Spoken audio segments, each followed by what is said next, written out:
I appreciate y'all inviting me. I'd always wanted to do woodworking, but I always had a busy career and family, and I was in the Army Reserves, stayed active in the Army Reserves till I retired, and I was a road warrior, traveling 100% of the time, 48 weeks a year. Didn't have time to really get into it, although I always had a few hand tools and a workbench. And then when I got off the road, I finally started going to a local woodworking group, met in a fellow's basement, and I joined the Gouges Woodworkers, which is a group very similar to y'all. It's a similar number of membership, that really diverse group of woodworkers, and I started accumulating tools and chisels and bought some tools that I've recently sold because I don't use them much, a jointer and a planer and a chop saw. But I got exposed to wood turning at one of the neighborhood meetings, and that was it. Wood turning is the crack cocaine of woodworking. It's seriously addicting, and it takes all your money.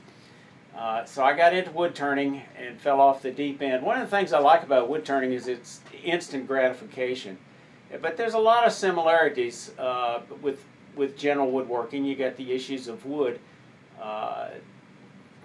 grain, characteristics of wood, learning to manipulate some tools. But you're doing more manipulation with wood turning. What I want to cover tonight, or this morning, I want to cover some basic Christmas tree ornament that it's easy to turn on a mini lathe, and it doesn't make any difference what kind of tools you've got, whether you're using carbide tools, and I'll discuss those differences. For those of y'all that are not really wood turners and not familiar with it, let me just show you. This is my basic setup. I'm blessed to have a large Powermatic lathe. I started off with a mini lathe and used that for a number of months before I realized I was in it for the long haul, and this was my new love, was the specialty of woodworking called wood turning. This is one of the oldest machines in the world. I think they've got pictures of them going back almost 4,000 years, and almost every culture had some version of wood lathe. So just briefly, I'll talk about some of the parts as I go through it, if I can remember. This is the headstock. That's the part that contains either the motor or pulleys that go to the motor. Some of them are direct drive. The one I started with, a little Jet 1014, which meant it would turn a 10-inch bowl, and the bedway, that is this part on the bottom, would accommodate a spindle 14 inches long. This one is a little bit bigger. This one is a 3520, which the numbers mean I can theoretically turn a spindle 36 inches long, and I can turn a bowl 20 inches in diameter. This is the headstock, or the tailstock rather. It slides up and down and it moves. It's got a hand wheel where you can adjust the tension on what they call a live center. We've got a live center on this end with a bearing in it. This one, we put some type of drive on it, and I'll show you what we're going to use for that. And then we're going to get to turn it. Go here. I'm going to put on my eyeglasses. I tell students that, you know, when I have a class, I tell them, close your eyes for just a minute and kind of imagine yourself reaching for a tool and then reaching for the wood. And then by then they kind of get freaked out. I say, that's what's going to happen if you don't wear eye protection, because it happens in a blink of an eye. Anytime the lathe is on, you've got to approach the lathe with eye protection. So we're going to start off. This is a drive center. There's different types. This is not the one that generally comes with your lathe, which is would tend to look more like this one. Yeah, that's probably much magnification. And it's got these 4 spurs, and you can sharpen these a little bit. It makes it a little easier to bite into the wood. I use what they call a steb center. It's an extra feature. It's got these little teeth, and this is spring-loaded, so it doesn't do as much damage to the wood, and it gets a better grip, I think, than the other one, which you tend to have to pound in with a magnet. So we're going to start off with these small blocks of wood. This is called spindle turning. Spindle turning is when the lathe is running in the direction of the wood is turning in the direction of the bedway, or you might call this parallel orientation. It doesn't. When we think of spindles, we tend to think of chair legs, table legs, and balusters, but that's only the beginning. Spindle is really the orientation of the wood, and it does affect the tools we use and the direction of cut. First thing we got to do is we mark centers. There's lots of different ways to do that. Never have enough pencils. One easy way is you grab it like this and you keep it in a very specific hold that you don't change, and then you just make a smaller target on each end. That one is a bigger one I want, so I slide my finger back on the other end and make a smaller target. And then once you get a smaller target, it's real easy to put a hole in it. You can use an awl. Some people like turning pins. I like turning awls. They're a lot of fun. This is what you call piano wire or music wire. It's a high carbon steel, almost equivalent to a tool steel. Very, very hard. But you can buy these in, you used to buy them in old hobby shops, but most of those hobby shops have gone by the way. You can't get them in big box stores or typically they don't have it in your local Ace Hardware. But you can order it. It's by, I think, K&E, about the only people that make it. And you get about 7 of them, and then you're set up for life for making these awls. And this thing has it's what they call a bird cage awl, and it has, you can see that, it's got 4 flats on it. And as a result, and a little micro, because you got to be careful when you sharpen it that you don't blue the steel just like your hand chisels that you'd use in general woodworking. But with these 4 flats on it, it will actually drill a hole. So if you're having to put little 5/8 inch screws in to mount a door on a cabinet, you don't need a drill, man. This thing will just do the job. And then at the end of it, I like to add a little texturing. That takes literally seconds to do. And then you put a little metallic wax on it. So these are a lot of fun to make. What I tend to use most of the time, though, is I go to Harbor Freight and I pick up one of these spring punches, and that tends to, I find, work even easier than an awl. But I like to present awls because they're such a fun project, and they're a great group project. So we're going to put this in that little indention, put it in this little indention. I'm going to lock down, you can't see it on the right hand, there's a lever that keeps this tailstock from moving. Then I'm turning the hand wheel until I get some pressure. And how tight is tight? Tight enough where when I turn the hand wheel on my left hand on the headstock, that it's not going to spin. Not that I probably couldn't turn it with everything I've got, but it will. But it's fairly secure. Now I move this part right here. They call it a banjo. Not sure why, but it's a banjo. I lock it down, and then I have a tool rest. When you do wood turning, your tool always has to be on the tool rest before you start turning. If you don't, you're going to get what they call a catch. You're going to engage the wood. The wood is going to bring this down and slam it down on this tool rest, and it can either destroy your wood, destroy your tool rest, or damage your tool, any number of things. So the thing that I like to tell people is 3 principles of woodworking, and this is the first one. Anchor the tool, then you're going to ride the bevel. The bevel is generically, it's the part that we sharpen on a grinder system mostly. We don't do much honing for wood turning. Some people do occasionally to fine tune it, but generally it's sharp enough as it comes off typically an 8-inch grinder. So anchor the tool, you're going to ride that bevel, and then you're going to lift the handle until it cuts. So let me demonstrate. So I've got this going, and I've got this one, although it's got 2 pulleys for a high torque and a low torque range, it's got a variable frequency drive that converts the electricity from what we have in our homes of type 1 to type 3, which makes the motor into kind of almost like a DC motor. So I'm going to turn the speed up to a couple of thousand RPM, anchor the tool, ride the bevel.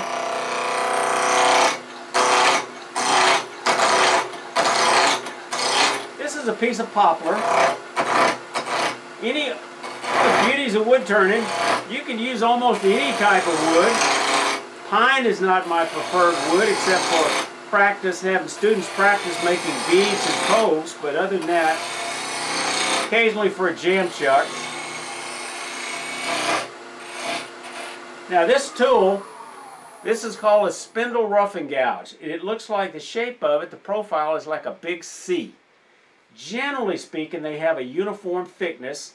There are some exceptions, but this is the kind you generally prefer. There's even more expensive tools that don't have a uniform thickness. I won't get into that detail. It has a fairly weak tang in that this thing has been forged and stamped, and these things bent around, so the tang that goes in the handle is fairly weak.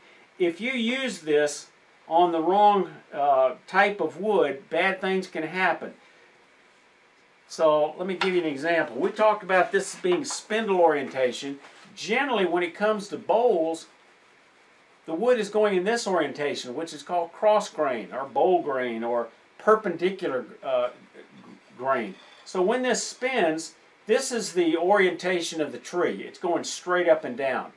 And it's not a slice of the log where the bark is in this direction. You generally don't make bowls like that. So you cut a piece of log, you cut it in half, cut the pith out of it, the center of the tree, and this is the orientation for a bowl. Generally, you're going to start it off this direction. But the issue I want to get into, because I'm not going to talk about bowl turning, is that when it comes around, you're hit end grain twice. And end grain is much, much harder than side grain, so it really works on the edge of your tool. So if you use this particular tool, number one, you're going to get a lot of vibration. That's going to weaken the tang. Because this tool is larger than your typical bowl gouge, and it's ground straight across, these wings can get you in trouble. You have so much cutting edge that the more cutting edge you have on the wood, the more resistance, and bad things can happen. So the teaching point here is never use this on a bowl. This is called a spindle roughing gouge. Some people call it a roughing gouge, but we're trying to get away from that nomenclature to call it a spindle roughing gouge because bad things happen. So I've got this just about round. Periodically I'm going to tighten this up again. So anchor the tool, ride the bevel, and then you turn in the direction of cut. And let me just kind of show you, when we turn in direction of cut, we get this nice slicing action. I think y'all can see that shaving that's coming off. If we go straight in, like a lot of beginners typically do, or if we were using carbide tools, you're going to be much more aggressive, and you're going to scrape, and you're going to get big chunks of wood out. And that's what we try to avoid with conventional tools. We try to do this nice, anchor the tool, ride the bevel, that is, the edge is off the wood, you lift the handle, and then you move in the direction of the cut. And you come off the wood. You don't come back from off the wood onto it from the edge, because there's liable to be a little crack in the wood or something, and you're liable to get little splinters or wood shrapnel. So you come onto the wood before you start cutting. You can go from the wood off into the air without any problem, but if this end gets thick, then you just come back here and work it a little bit. So the next thing I'm going to do is I'm going to turn what they call a tenon, because I'm going to wind up putting this in a chuck. And I'll show you that in just a moment. So I'm using this shop-made tool, this feeding and parting tool, and I've made just a little bit of a tenon, and it's got a nice clean shoulder on it. There's no little bumps down there. And it's parallel, because the chuck that I'm going to use calls for a parallel tenon. Chuck is a very nice piece of a kit. This thing is driven in here, and it's metal to metal. It's called a Morse taper. It's similar to the taper you'd have on your drill press, on your Jacobs chuck on a drill press. So you use a knockout bar to free it. And for this to work effectively, this is a very strong hold on a lot of wood, especially when it's under compression. You want to keep this clean and clean it out periodically. So I'm going to set that aside. I'm going to reach over here and get my chuck. And the chuck threads on. Generally, mini lathes have a 8-inch teeth per minute, teeth per inch, and a 1-inch spindle. Larger lathes in the U.S. tend to be 1 1/4 by 8. So this threads on. Now this is a little smaller than normal jaw set. Most chucks come with one set of jaws that are a little bit larger, suitable for bowl turning, because most everybody wants to get started with bowl turning. I press this in. With my left hand, I'm using the key to tighten it. I come around, tighten it again, and if I've got a good tenon, you could not even squeeze a piece of paper between the wood and the face of the chuck, and the tenon does not bottom out. So now that I've got a pretty good hold, I'm still going to bring up the tailstock for support just because I can. You always use tailstock support because that really makes this a super strong hold. And I'm switching to a little smaller tool rest to make it easier to get in. Mini lathes, 10 to 12 inch swings that most people are going to have tend to have a shorter tool rest, and some manufacturers will have a longer tool rest and a smaller tool rest. Now I'm going to go back to using a spindle roughing gouge, and I'm just going to kind of turn this down a little bit in this Christmas tree.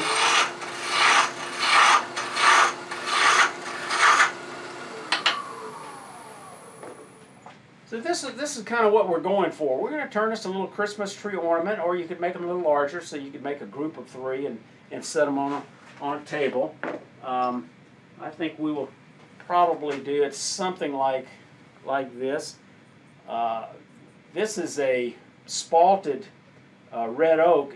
When you get spalting in the wood, Dave knows all about spalting, it really adds some nice coloration on these, and then you can actually decorate the topper on it, and make a cross or a little angel on it. You can mount these things 2 different ways. You can put screw eyes in them, but what I like to do is frequently I'll drill a hole near the top and use this thin 1/16 inch ribbon that you can get from Hobby Lobby. You can't get it from Michael's, but they've got it at Hobby Lobby that works really well on ornaments. That kicks it up a little bit if you're selling them or giving them away.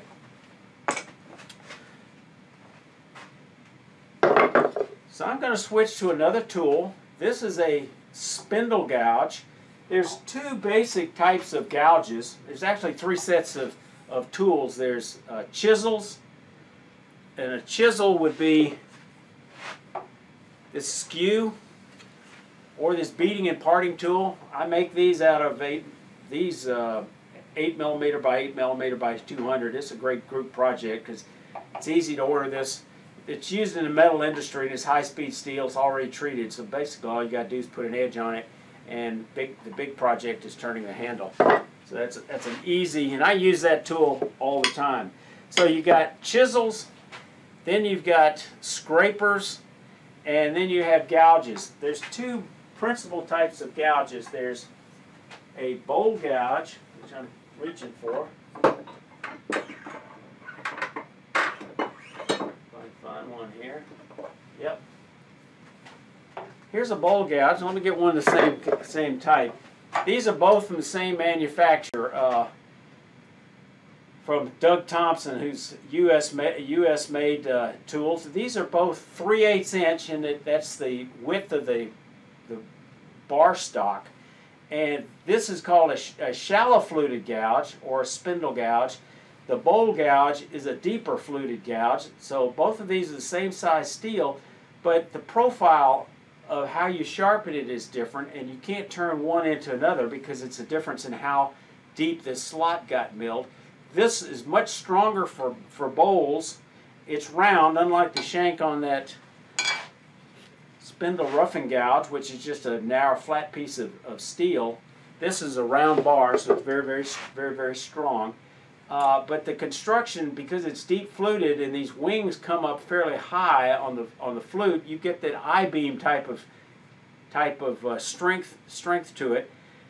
The spindle gouge works much better for spindles because it clears chips better, but as a result you don't have as much steel, but it works great on spindles for doing beads and coves like I'm going to show you now. So I anchor the tool, ride the bevel. In this case the bevel is just, I grind away this bevel, but the cutting edge is really the bevel we're talking about, and that's just this little bitty tip about maybe a 1/16 of an inch away from the center. So anchor the tool, ride the bevel until it rubs, lift it until it cuts, and then move it in the direction of the flute.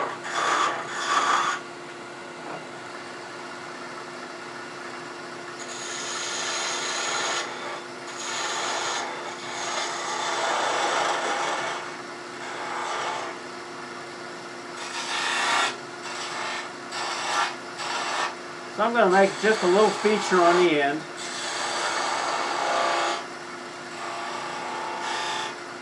Now I'm going to pull this away so I can get to it. Now there's a pretty good gap here. You want to keep that gap as small as possible to give you as much tool support as possible. So I'm going to move it a little closer. Anchor the tool, ride the bevel, and I'm just going to make a little ball topper here. I'm mindful that this little point on this live center has put a pretty good sized dimple in there, so I'm going to get rid of that. Then I'm going to come back here and shape this a little bit more.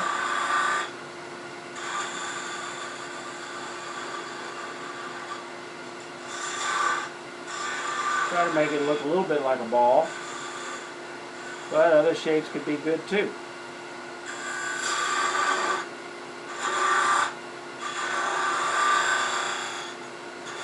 That's probably as deep as I want to go on that one.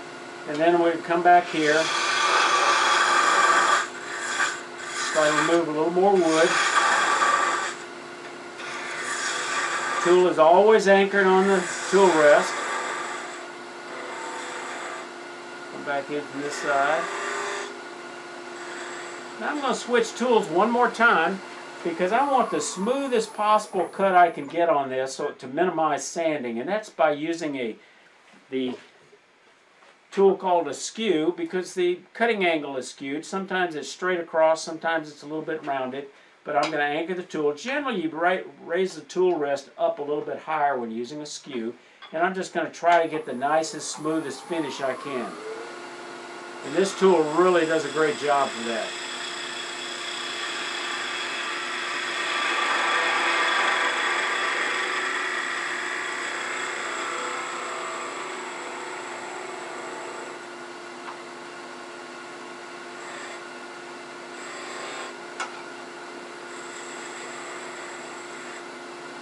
Okay, now I'm going to, I don't have a storyboard, but storyboards are great on a lot of projects that you do over and over. Here's an example of, I don't know if I showed all y'all this or not. I did this baby rattle yesterday, captive ring baby rattle, using a piece of elm. Very tough wood. These are, it was one piece. You turn it. I use this little storyboard to mark it out, and then I cut away the wood that is not part of the baby rattle, and I undercut it with a kind of a hook tool until the rings are freed up. So that's kind of a fun project. So storyboards are good, although for something like this, you know, you can let your imagination do most of the work instead of storyboards. I'm going to mark, though, the base of the tree. Then I'm going to have a little bit of room here for the actual trunk of the tree, and then just a small part here that's going to be the base. Generally you're going to turn from right to left because you want as much support down here as possible, as much wood. So you don't want to work on this end until you work your way down. Now I'm looking at this trying to decide which style of tree I'm going to use, and I think what I've decided that I'm going to use, the style, is I'm going to use this honey dibble type of style where you just go straight in with a parting tool. It's a very easy, quick design, and it looks pretty nice depending on your wood. I'm going to eyeball it. Probably it's better to make it uniform with pencil marks because you can always erase those, but I'm just going to use a parting tool. And let me go over here and grab a different parting tool. A parting tool is really a scraper, although this one, it's got this milled groove here, which leaves a couple of fangs that make for a nice, smoother cut. I don't use that very often. Usually I use a much cheaper tool from Penn State Industries. It's a high-speed steel, 1/16 of an inch, a thin parting tool, and they're the same size, but this one cuts a little bit cleaner, so it's worthwhile, I find, on these Christmas tree ornaments to use it. And I'm just going to kind of come in, go down a little bit, try to go down a uniform distance so it looks like the trunk is coming up all the way through it.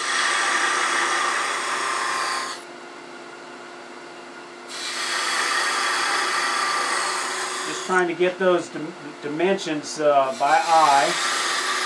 And I'm off a little bit, but hey, Having everyone look distinctive makes it clear it wasn't made in a factory. It's a feature of handmade objects, is everyone is a little bit different.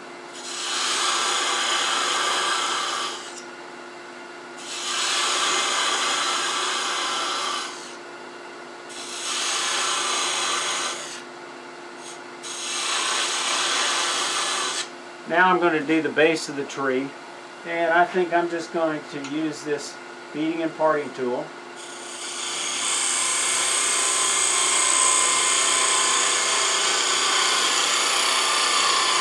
If you go too deep, it's going to have a tendency to bind, so that's when I'll probably go back and take smaller cuts, parallel cuts, one right next to each other. I like to tell new wood turners there's three basic principles on that they need to learn, and that covers most of the stuff they need to learn. The rest of it comes from practice, and that's number one. And Dave and I were talking about this at the beginning before all y'all came on. Sharp tools, which is the biggest challenge for an awful lot of wood turners. If it's principle number one, if it's almost sharp, it'll almost cut. So you can't wait till it gets dull. You want to keep it at the best edge you can. So I'm going to use this and just kind of round over this face a little bit. And that's called a catch because I lost the supported edge. I was riding the bevel, and then I manipulated it off the tool, and I get this nasty catch. But that's not a problem. It's not really dangerous or anything in this case. So I'm just going to go back to my 3/8 inch spindle gouge and just clean it up.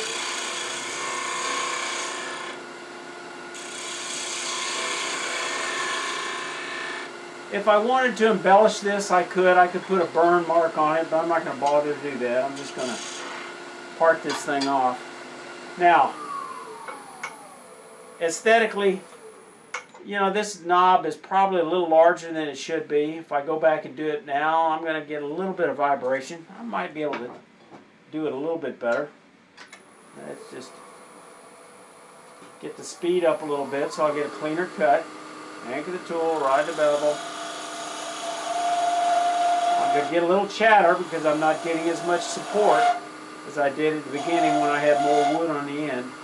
This is not the preferred way of doing it. I should have paid more attention to the design.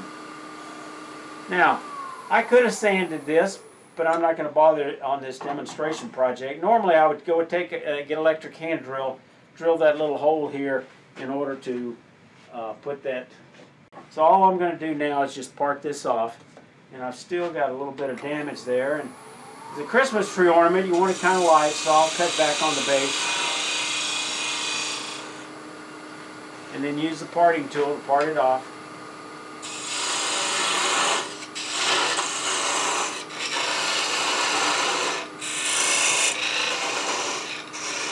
Now, I can do that by hand and part it off, but I have a tendency to chase these things around the shop when I do that, so I'm going to take a flush cut saw I use. Bear with me while I go get that out of my drawer here.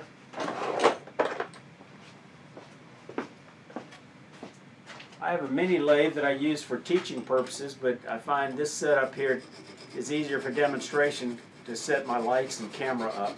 You just saw it off, and there you go. You can push this up against the belt sander. We'll talk about that a little bit later. So now we're going to take the chuck key and take this off. Don't drop it on the floor because you can trip over it and sprain your ankle. Don't ask me how I learned that. So I unspin this, and we're going to go back, and now we're going to do another one. I said there's three basic principles of wood turning. Number one, sharp tools. I've already covered the other one, and that's the ABCs. Anchor the tool, ride the bevel, lift the handle until it cuts. The other one I alluded to, but we didn't get into any detail, but I'll spend a few more minutes on that on this next one. This is a piece of box elder. I need to mark the centers on that. I tend to do this by eye. Once you get in the habit of doing it, you can improve your ability to get it centered. And if you're off a little bit, it doesn't make any difference because it's going to be round when you finish. I decide which end's going to be the base. Could be depending on whether it's got a crack or how evenly it was cut. Bring up a little bit of pressure. Now the tool rest, I like to extend past the end a bit. Probably an inch is better. Probably better to get a little larger tool rest so I don't have to adjust it but one time for when I'm rough turning it. You got to turn, make sure it clears. You don't, before you turn it on, you don't want to spin around here and then have this thing start drilling a hole through it. Going back to the spindle roughing gouge. Get the speed up a little bit. Anchor the tool, ride the bevel. Lift until it cuts, move in the direction of the flute. Got to bring up a little tension.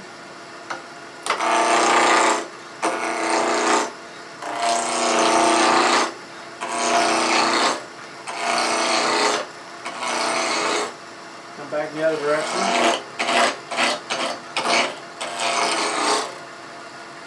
Sometimes for small projects I don't wait until I get it completely round before I put the tenon on it for the chuck.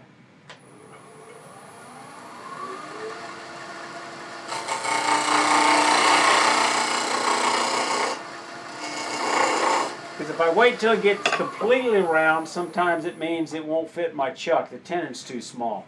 So I'm going to go ahead and finish rough turning this.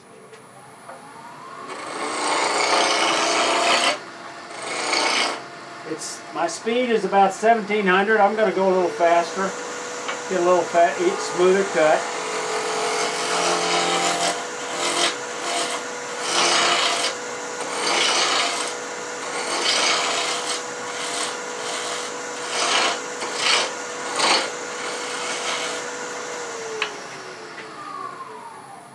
And we're going to do the rest of it on the chuck. So back this off. Loosen the headstock, move it back, reach my knockout bar. It goes all the way through the headstock until it hits the back of this drive. Put it on. This is going to be a little different design.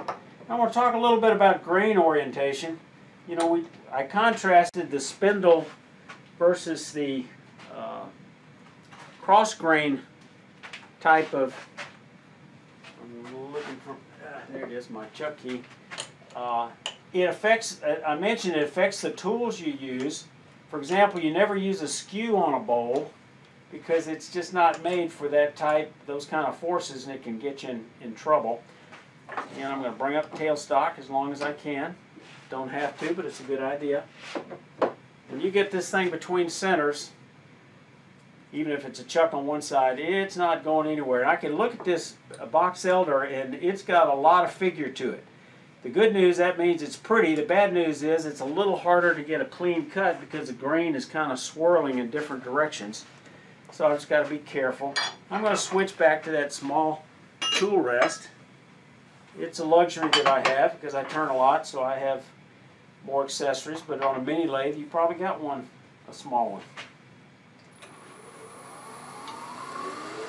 So, if it comes to grain direction on a spindle, it's akin to we know the grain is going in this direction. It's a little bit like sharpening a pencil. Now, you can't use this analogy with young kids because nobody ever has a pocket knife and nobody's ever sharpened a pencil before, but in your generation, you know what I'm talking about. You don't sharpen a pencil from the lead end upwards because we know what's going to happen. It's going to pluck fibers. We cut downward because it's supporting the fibers. It's a little bit like your fingers like this. You start to cut here going down, and here's the spindle. Each cut is supported by a fiber in front of it. And that's different from a bowl where we're getting side grain, in grain, side grain, in grain, and we cut in a different direction. For a bowl, we typically do the outside of a bowl first. This is where the pencil is. Even though it's coming around, we're setting it in that direction. So we're going to go from low to high on the outside of the bowl. Here's the pencil when we do the inside. We're sharpening the pencil from this end down in this direction, because that gives it the supported fiber cut all the way down through it. But on a spindle, it's easy to remember. You're cutting from high to low. Once you get to the bottom, and you're gonna change directions. So let me cut this down a bit.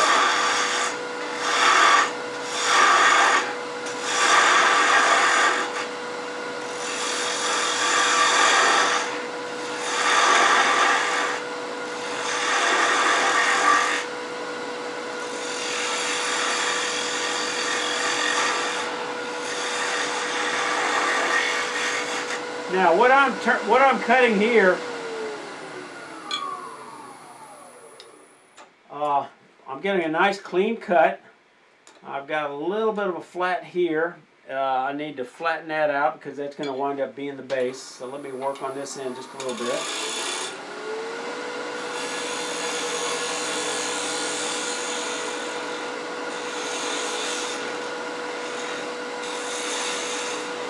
Now I'm going to look at this grain carefully and see how good a cut I got. I could sand at this point, but I'm not. I got a little bit of a flat area here.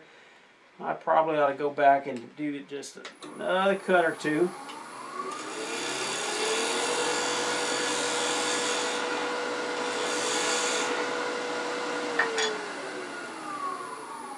That's going to be the base. I'm going to leave that flat on there and not worry about it. This is going to be the trunk. I'm going to make it a little smaller this time. And that'll get most of the flat area. Now, and I'm not going to get too carried away with this bottom, but I probably should.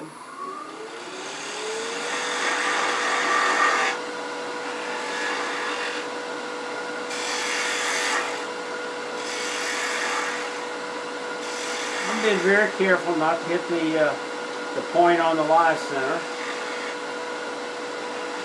Now, when it comes to tools, these are conventional tools. These are the kind of tools that they've been using for hundreds of years, or variations of it. A newer style tool, which is a carbide tool. Some of y'all may use carbide tools. These are some cheap ones I got off Amazon or eBay or Banggood, somewhere. They were inexpensive. The cutters are made in China. The bars are made in China. And then I just bought the tool without a handle on it, because that was an easy way to do it. Although I did buy one handle. I did this for a video just to compare and contrast the carbide. So I bought one handle to show people, hey, if you buy one handle for about 20 or 25 bucks, you can use that to make your tool handles. And making your own tool handles is definitely the way to go. Then you can make them your size, to fit your hand and your style, and you save you a few bucks. These are a whole lot cheaper than the ones you're going to buy at Woodcraft from Easy Wood Tools. Probably not as good, but I wasn't going to use them a lot. But I'm going to try it on this thing. I don't like carbide, I'll have to tell you that, and it's because I didn't get started with it, but also they are scrapers. By scraping, you're not going to get the same finish. It's going to have a tendency to do a little bit of a tear out, whereas the conventional tools, you're slicing the wood, and anytime you can slice the wood, you're going to get a better cut. But that said, I'm going to try to use this thing and see what happens. These aren't a bad way to get started. You don't have to worry about sharpening. It's a low barrier of entry. They can be pricey if you buy the $150 a piece tools, because you need about 4 of them. These things were, I think, probably closer to, gosh, I can't remember, closer to about $25 each, and that's with one cutter. So they cutters on these carbide tools are flat. They're very, very sharp. They're the same kind of carbide that you'd see in a router blade. I'm going to back off here a little bit. Because you scrape, you're going to have the handle slightly raised or almost parallel, and we're going to just make a bunch of little coves, and the style we're going to go for is one that looks a little bit like this one, where we're just going to have a few little coves. Matter of fact, I think I might compare and contrast this. Instead of doing all these coves with this carbide, I'm going to use some carbide down here, and then I'm going to use a conventional tool as we go further up, just to compare and kind of contrast. So you got to have enough, you got to have some support. I could probably get a little bit closer to reduce the vibration. And so I know exactly where I'm starting. I'm going to go ahead and mark this. It's going to be the base. Not enough to reduce the strength, but enough where I can see exactly where I want to be cutting this cove. And I don't know how this will turn out. We'll give it a shot.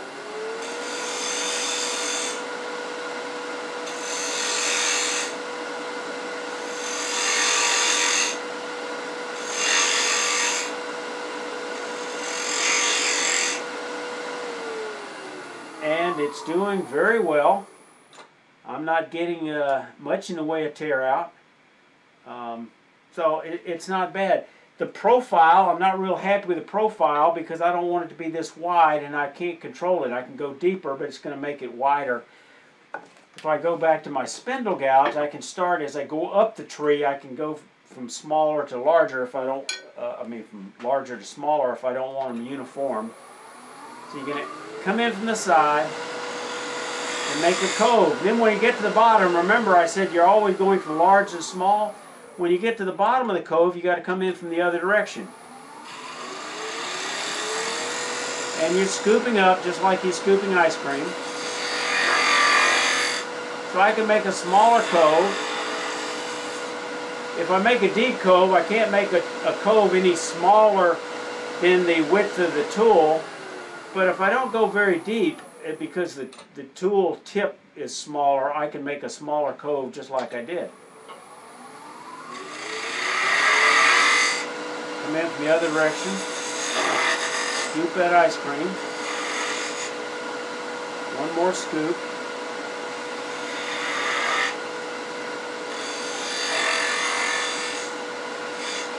and we've got it. Now all I got to do is turn the tip. This box elder, because it's so soft, even though it had swirly grain, it was fairly easy to cut, unlike, say, harder species like maple. I think I'm going to put a point on this one.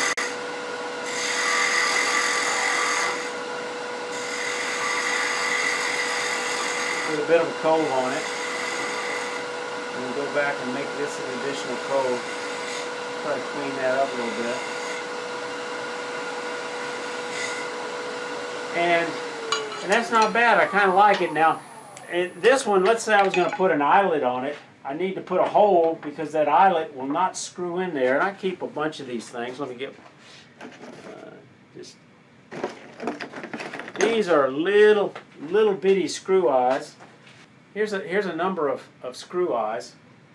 This is the kind you're going to get typically at a big box store, or if you look, you might have a hard time getting them this small. This is a little bit smaller. This is really the best size. These are tiny. And about the only place you can get these is order them. And I find the best place to get these is a local store here, Peachtree Woodworking. They normally have about 40% of the vendor space on those wood shows. Great store, Peachtree Woodworking, but they're a big online seller. These are only $2 for 100, so they're $2, 2 cents a piece. Now you can make them out of some soft craft wire. You need to drill a bigger hole. They're more effort, and actually the wire is probably more expensive than these little bitty screw eyes. Another way to do it is you can use these earring finders you can get from Hobby Lobby or Michael's. Some people, if you're a fisherman, you can use fish hooks, but they're probably your most expensive solution. But hey, if you got them, you could use a fish hook. Just cut up, cut off the barb. But the point I want to make here is you want to, if you're going to use a screw eye, you're typically going to probably use a pin vise. I just did some reorganization, made a rack for some jaws on it, and hid it in a different place. So I'm going to turn this down a little bit. I've already got that little indentation from the live center, so I'm going to just do this by hand. Find that hole and just go in there. And now I can use a screw eye and put it in there without any trouble whatsoever. So I could part this off. I'm not going to bother to do that. I'm going to go on to my next project. The next project, now there's different types of trees. The other type of tree I like is you mark the branches and you make this scalloped cut. And then here's another little feature you can do. Draw you a picture of a star, it takes a little practice, and then figure out how you get those cuts to resemble a star. Then you can use that flush cut saw like I did, or bring this up to a sander and sand it flat, and you've got a star. So there's a variation of these. So that's the Christmas tree. The next ornament I want to show you is actually one of my favorites. I've been turning these things for many, many years. I found this plan on the internet from a guy named Eugene Schlack. And then I sent him a note saying thanked him for his wonderful design for this little angel ornament. And this was probably 13 years ago. And he wrote back like, now where did you find this? And I was just doing some kind of search for ornaments and stumbled on instructions that were on some minutes for some woodturning club on a website somewhere. So it was rather obscure before he published it anywhere. Since then he's published how to do that. And I package these things up with a little saying. There's a couple of good Bible verses. This one is the one that says, but the angel said to them, do not be afraid. I bring you good news of great joy that will be for all the people. Luke 2:10. Just a nice little feature when you package them. And I use these little snack bags to package these things in. So I'm going to set that aside. Since COVID, I haven't been making as many of these. I used to do probably 70 or 80 a year, because I'd give them away by the box full to this Christian ladies retreat. So we're just going to take a little harder wood. I'm going to use one of my favorite woods down here, and that's Bradford pear. It's just, people think Bradford pear is a soft wood because the branches fall off because of that huge bark inclusion. Dave knows what I'm talking about. He's probably cut down an awful lot of Bradford pears somewhere, or maybe had the occasion to saw them. But they have these big bark inclusions that make the branches weak. But the wood itself is actually quite dense. Even though it's fast growing, it's very hard, and it just works out great. So we're going to put that in. Got it marked on each end. Put it between centers.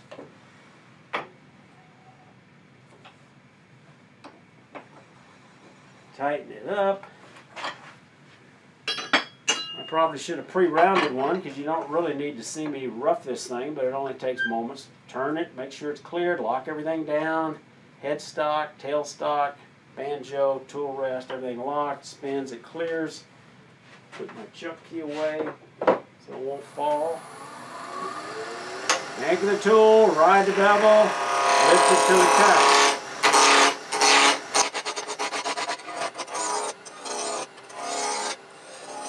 And then we're going to make my tool. The tailstock needs a little more support for the vibration. But now I look straight down and I can see I didn't quite get it parallel. So I'm going to go back, tilt the tool slightly, make sure I got a parallel tenon. Now, for some jaws, you use a parallel tenon. Some jaws, you use a dovetail. You just follow the manufacturer's instructions and don't get them confused, and make the one that's appropriate for your set of jaws. For these small jaws, it calls for a parallel tenon.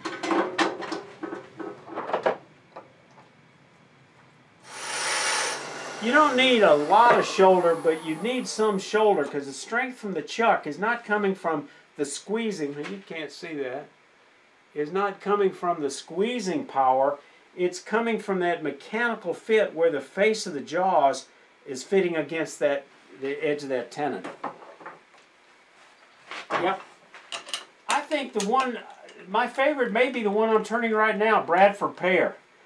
Because it cuts, when it's green, it cuts like butter. It seems to dry very well without cracking. It has a very smooth grain that looks very nice on boxes. It's a great wood for texturing and embellishing with pyrography.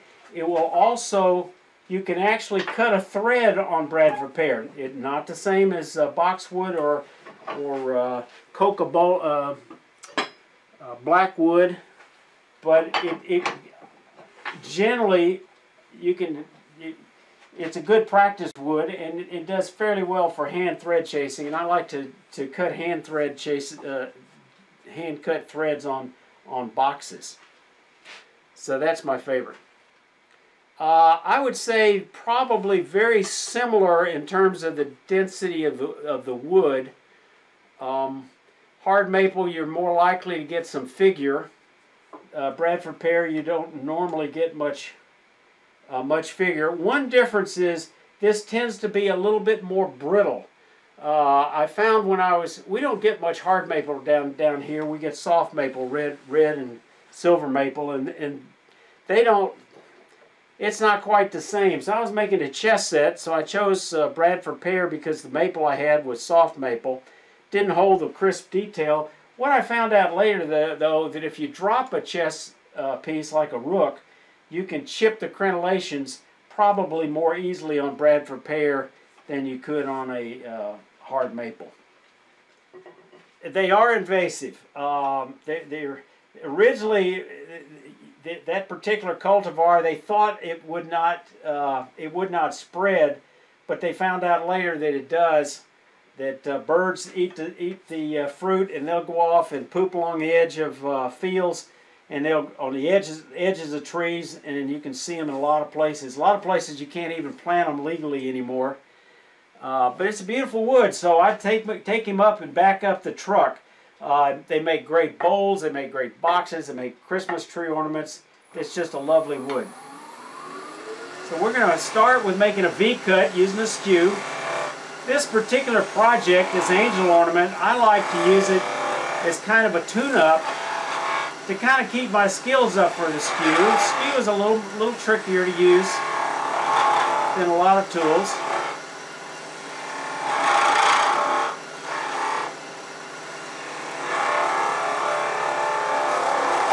But this is a great project.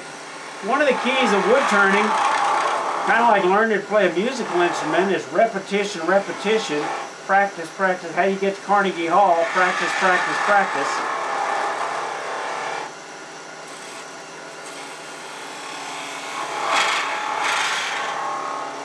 So I'm turning the head.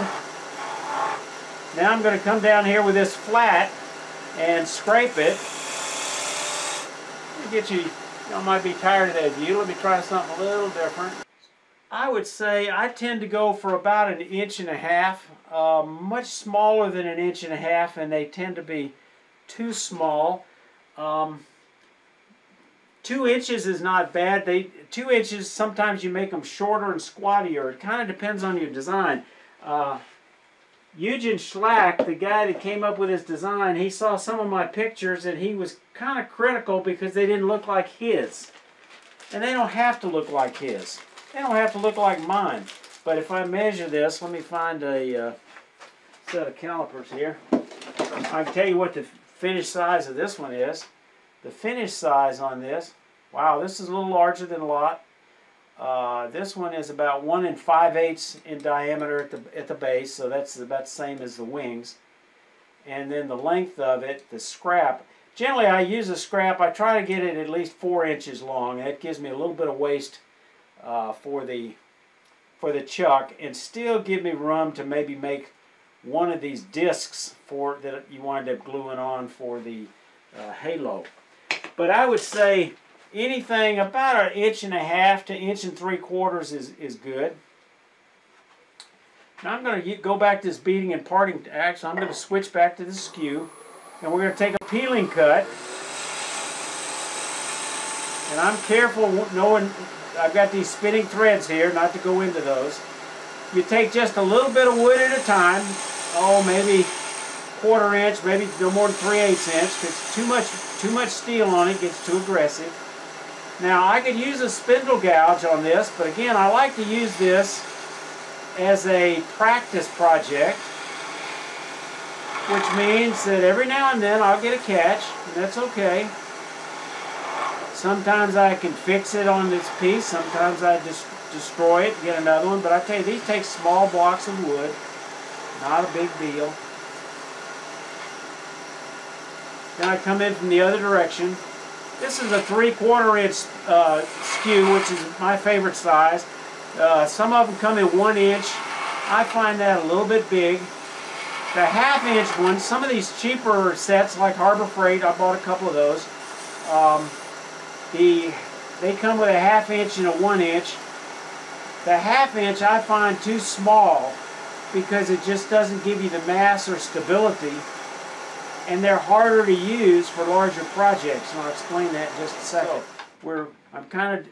I'm not going to get the end completely round because it doesn't have to be round, because we're going to flatten it, as I'm going to show you shortly.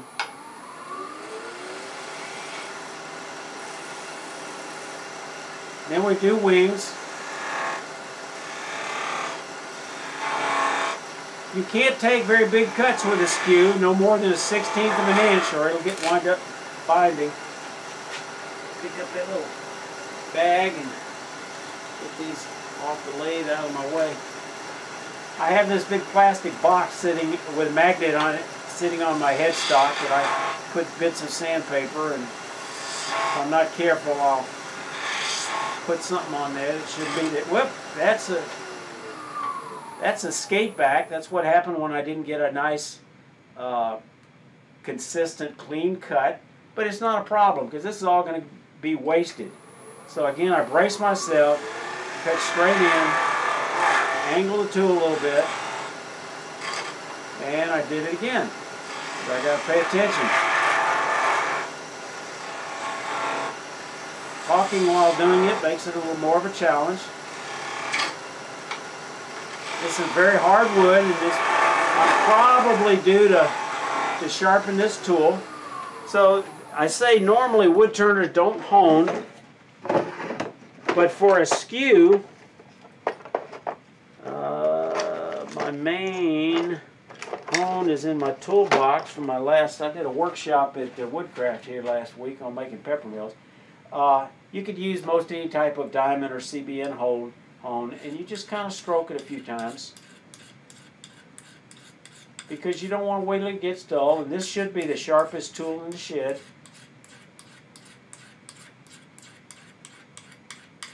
And because it's hollow ground, it's kind of like your chisel. I don't have to remove steel over all of it. It's touching here, removing a little bit at the base, and it's touching the tip and removing it. And that's really where I'm trying to do it. I'm just trying to keep it even across there, so I don't wind up with a rolling that edge over. And that ought to help me out a little bit.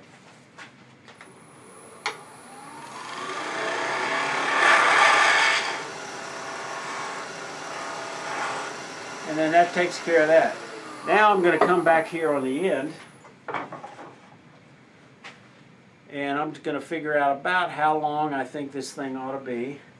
And I think the base probably ought to be, because this is a little larger stock, so I want to come back to about here. And again, I don't want to remove all of it.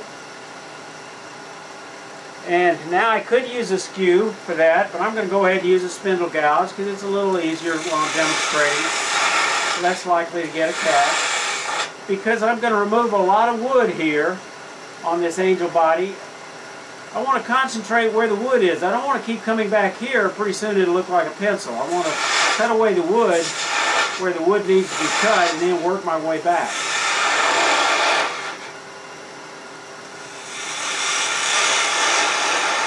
I like to have, one of the things about wood turning design is to have curves. So I want a nice gentle curve here, kind of an asymmetrical cove, if you will, for the skirt, and not have it flat. And I definitely don't want a hump in it, because that tends not to look very attractive.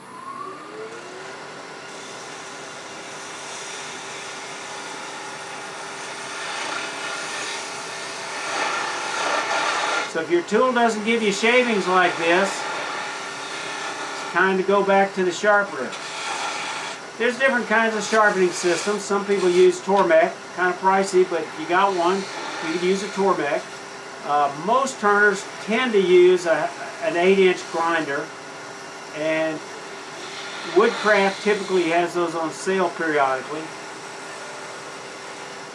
Normally, people have been using aluminum oxide wheels for years and years, and they work fine, but then Here, since I've started turning, the CBN wheels have become extremely popular, and that's what I've gone to, and they make you smile. I'd say it's a pretty big expense for a new wood turner when you've got getting hit with a lot of expenses, but it will put a smile on your face. So I'm just going to try to remove these tool marks, light cut, and that takes care of that. Now I'd go ahead and sand this. We're not going to spend any time sanding, but I did want to show you one little sanding trick that I've gotten into the last few years, and that's using a sanding lubricant. You can use Cutter's Howard's Feed and Seed. You can use mineral oil. You can use walnut oil. You can make you a mixture like I have here out of beeswax and mineral oil, and it works great. And you just put a little bit of that on your sandpaper. Just take a little bit with your finger. I got videos on all this. There's nothing I'm demonstrating that I don't have a video on. Mike Peace Wood Turning. And I've got some project links to every article I've ever written on my website, MikePeaceWoodturning.com. And I even have a handout on doing these angel ornaments, and I've got a handout on doing these Christmas trees. But this really keeps, the best thing about this, slow the speed down a little bit, is that it gets rid of the really fine dust. That's the only reason I'm doing this. I want to demonstrate. You're not going to get a lot of fine dust off here that you'd normally breathe, because it gets embedded in this slurry. And this works very well. And it works great on the head. I tend to use start off with a 100 grit on these angel ornaments because I have tool marks on the head inevitably. I like to round over those sharp edges, and 100 grit deals with that very quickly. Then after that I go to 120. Then I generally jump. Normally on grits they say you don't want to go more than about 50%. So if you start with 100, you go to 150 and then go to about 220. If you start with 120, you typically go to 180 and then maybe 280 or something. And then for wood turning, you normally finish somewhere around 320. The next thing I do for a small project like this that are too small to buff is I use a similar mixture to what I showed you, but this in addition has an abrasive in it. Triple E, same thing you'd use on your Triple E compound on your buffing machine, and it's diatomaceous earth mixed in here. You can get that from Home Depot. I got an article on making it and using it, but it's fossilized remains of tiny sea critters from a couple of million years ago, and it's a friable mix. It breaks down and gets finer and finer as you use it. But the beauty of this stuff is once you get to your final grit, it's like tripling your last grit. So if you get up to about 320, it's like bringing that finish almost up to 1,000. And it creates, again, it keeps that slurry going. It tends to fill the pores. And surprisingly enough, I haven't found anybody that if you remove the excess, and you got to kind of check the condition of your paper towel to make sure it's staying white when you finish. It doesn't interfere with any finish, because every finish just about that I know of has got some type of solvent that will dissolve wax. And really the wax is embedded in the pores of your project. I mean, it works with lacquer, it works with polyurethane, it works with friction polishes.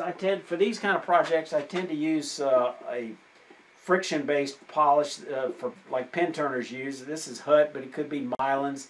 It could be a house brand from Craft Supply USA out in Utah. But it's got basically alcohol, shellac, and a bit of wax in it. And when you're using it, the alcohol flashes off, and it just creates a nice simple finish while it's on the lathe. Although it might be dry to the touch, you're going to have to wait 24 hours for it to cure, so you're going to be careful in touching it or you'll lose that nice finish that you just put on there. So I do all that. I'm going to take this off.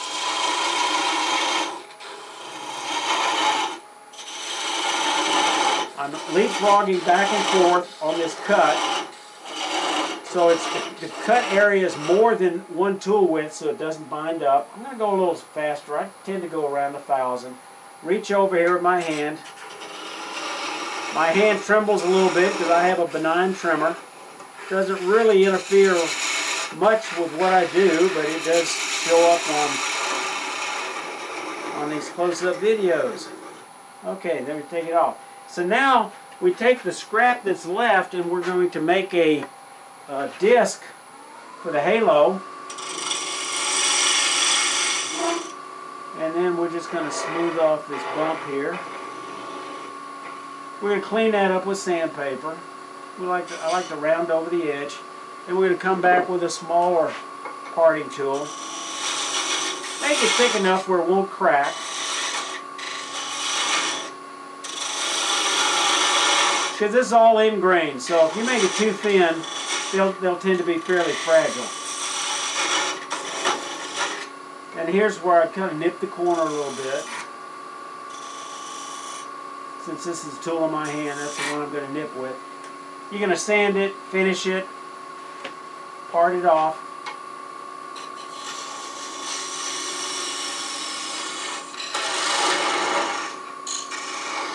One-handed parting operation, not a big challenge once you get used to it. And now I've got the parts for the angel ornament. All right, one of the things I want to demonstrate on a lathe, some of its other capabilities for general woodworkers. For example, let's say you're just starting off and you got a mini lathe, but you really need a disc sander. Well, guess what? You can make you a disc sander. And here's an example.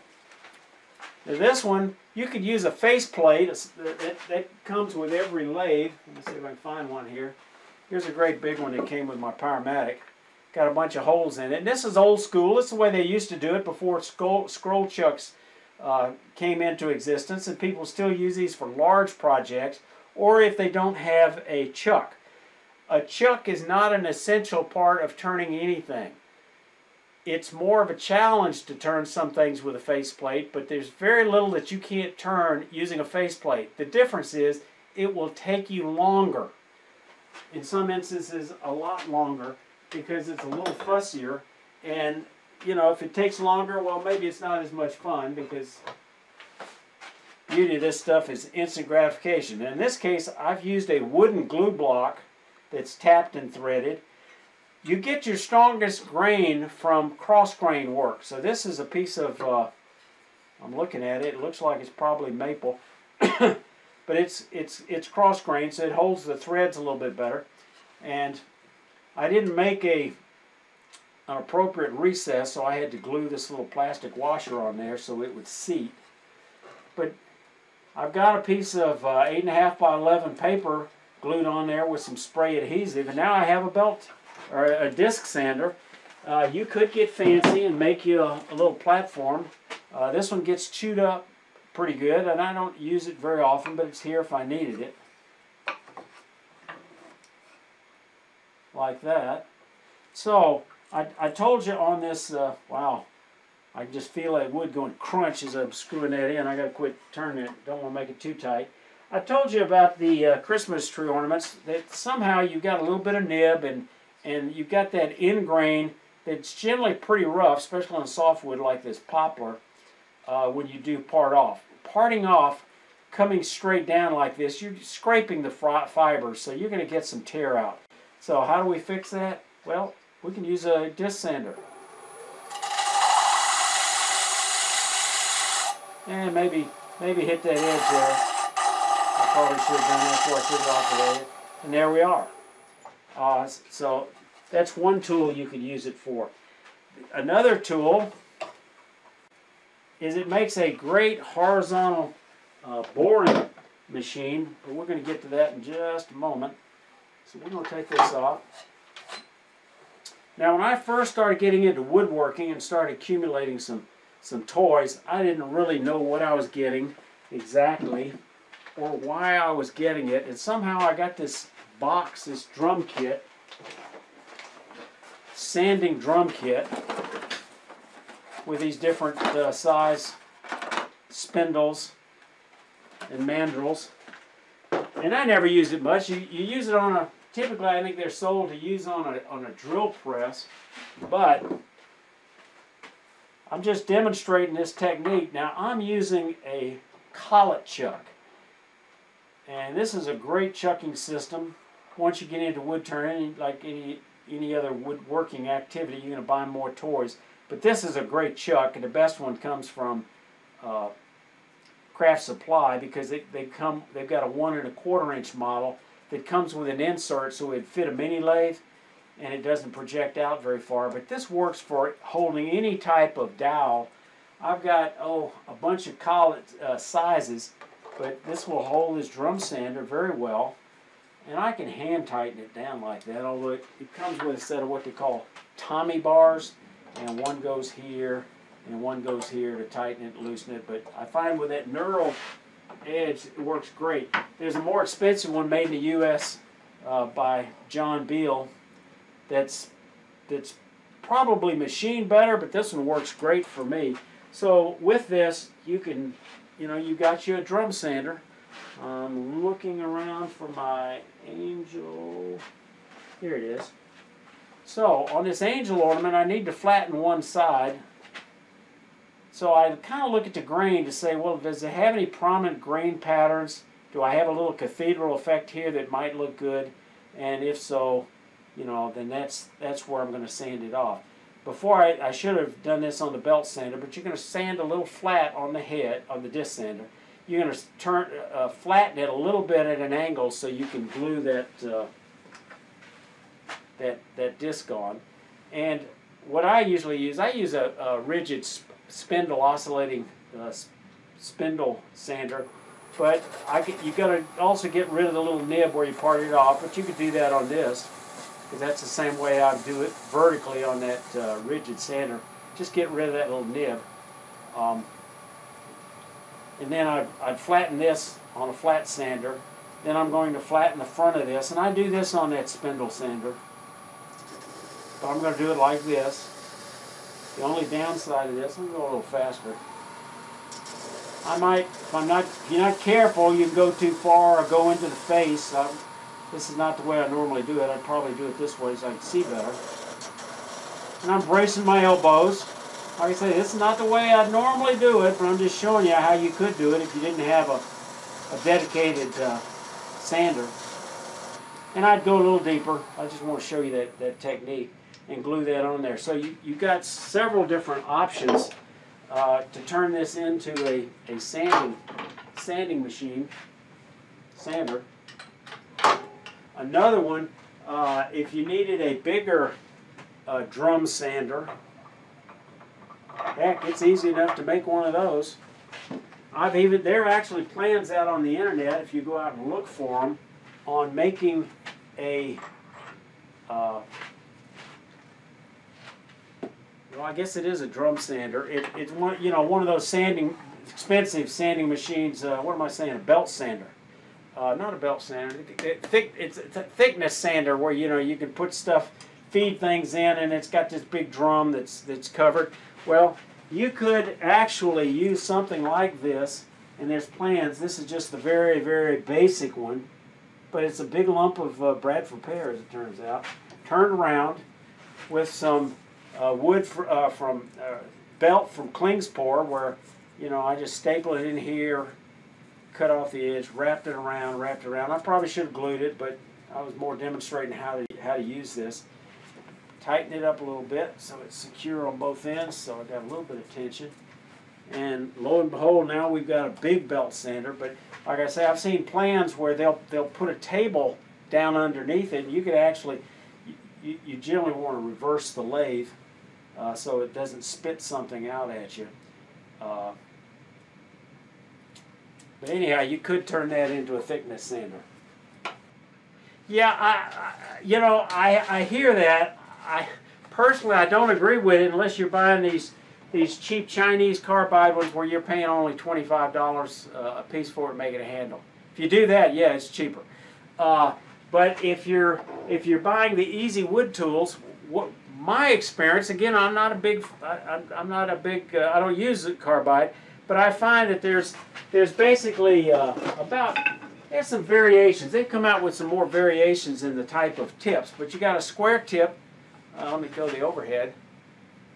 And I chipped this one. You'll see it in one of my videos as a misadventure. I was using this on corian. And I was too aggressive and I busted the chip. I turned it around and busted the other chip because these cutters are very brittle.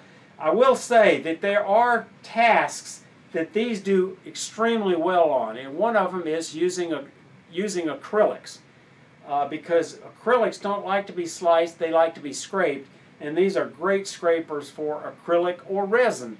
But if you're doing wood, they leave a rougher surface, but you need about, in my mind, 4 tools. You need a square one, you need a round one, you need a tool like this for details, a sharp point, but you also need one of these diamond type of cutters with a rounded edge on it. And unless you're swapping it out every time you turn around, that means you need 4 tools. If you buy the easy wood tools, you're paying $150 or so a piece, so you're paying close to $600, and you can get a grinder and a sharpening and a jig system on sale for somewhere less than $300. And you can buy a Robert Sorby set of 8 for, you know, about $300. So your initial starting costs are going to be somewhat similar if you go the easy wood turning route. The difference is once you've got that investment in your grinder and your jig, you can use any type of conventional tool and you can sharpen it. And an example, this tool right here, let's just compare these. Actually, this really makes my case. This is not a real effective parting tool because it's making this V-cut. For a parting tool, they sell another tool that's for about $150 for a parting tool. Well, let me tell you, parting tools out of high-speed steel, and let me just give you an example. And I'm not pushing back, I'm not trying to push back, I'm just trying to give you my perspective, which may be a little bit different. But here's a parting tool out of high-speed steel I made for about $8. And this will work just as well as one by carbide. You'll have to sharpen it occasionally, but you don't have to replace the blade. And this will last my lifetime. About $8 for this bar of high-speed steel treated. All you got to do is grind the tip on it. I mentioned the tool I used a lot, you see me use a lot, this beading and parting tool, 8mm by 8mm by 200mm. These bars were somewhere in the neighborhood about $4 a piece. Well, if you bought, you know, the equivalent of that tool, it's $150. So if you wind up buying 5 of those easy wood tools, and I'm not even talking about the curved shank tool for doing hollow forms, you can spend a lot of money. Your entry costs, I don't believe, are really cheaper unless you're getting cheap Chinese stuff.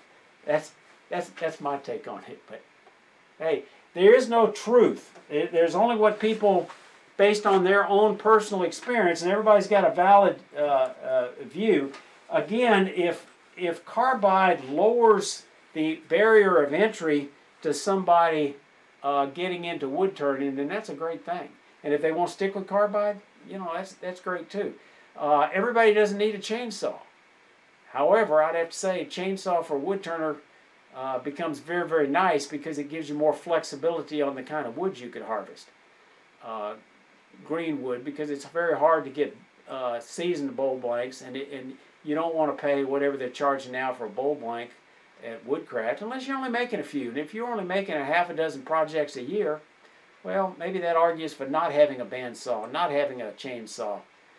Maybe going with a simpler approach. Maybe cost is not the big issue. It's that initial ease of entry that carbide tools bring. If you're like I say, if you're a pen turner and you're using acrylics, hey, carbide is the way to go. Thank you. My experience is it's just more versatile. Now, I made a few items using carbide just to give it a full experience. I made this angel ornament. I could not get the same cut, and I wound up finding out that on this particular tool, the one with the diamond tool, I needed both of them. And that was a pain to change it out, and I wasn't going to buy a 4th bar you know, for that. But I could have if I was going to stick with it. But if you really want a low barrier of entry for turning, these cheap Chinese are not a bad way to go at $25 a tool compared to $150. And the bar, yeah, the nice ones are stainless steel. Hey, I don't have any stainless steel tools, so stainless steel is not necessary. This carbon steel works just. Let's see. All right, I want to do some comparisons between wood turning and general woodworking. Again, wood turning, as I say, is the crack cocaine of woodworking because of the instant gratification. One of the differences, I think, between most wood turning and most general woodworking is the wood you're using is going to be green wood. You don't get a big chunk of wood to make a bowl with and let that chunk of wood dry because it'll never dry. You know, the old rule is 1 year per inch plus a year. Well, that means if you're making a 10-inch bowl, you know, wait 11 years, but I can tell you it's not going to be dry in the middle and it could still move on you. The way you normally deal with bowls is they're twice turned. This one is just a rough turn bowl, and I think you can probably see it's warped a little bit. This is, I think, cherry. You turn the bowl, rough turn it, leave the bowl about 10% thick. You're going to write the, I didn't do that on this one, but you're normally going to write the species and the year, so you got some idea of when you did this. And as Dennis can attest, I think Dennis said he's got at least 60 rough turn bowls out there. He's probably got the year on them. Some of them are probably several years old, right, Dennis? I've got several of them. I pull one out every now and then. It's like, wow, I turned this then? It's a long time. But if I rough turn a bowl this size, this is probably about 8 inches, probably 3 months, and this thing is ready to return. And returning it, that means I turn it to its final dimension, finish off the bottom, remove the tenon, and it will generally stay pretty round. It will be round. It might move a little bit, but not noticeably as much as this one, because once this warps and dries, then you turn it to final shape. Now, the other technique for bowls is you turn it thin. Instead of a 10% wall thickness, maybe you'll get it down to 3/32 or a quarter of an inch. Uniform thickness.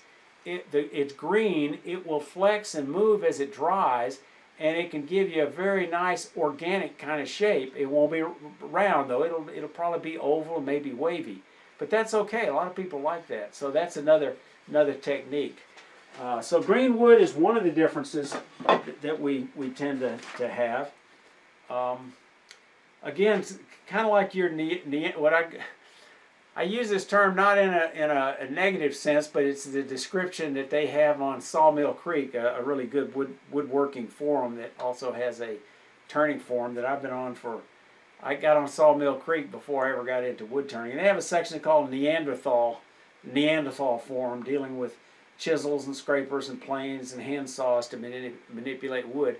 In many instances, that's a little more akin to what we do with wood turning, in that you really have to pay attention to how sharp your tool is, and it's not. You don't wait till it just like you don't with those with a chisel that you're making a dovetail with. You don't wait till it gets dull. You wait till it can be sharper, and you sharpen it. Most tool sharpening is typically done again on an 8-inch grinder. I can show you my grinder setup. You can bear with me for a second.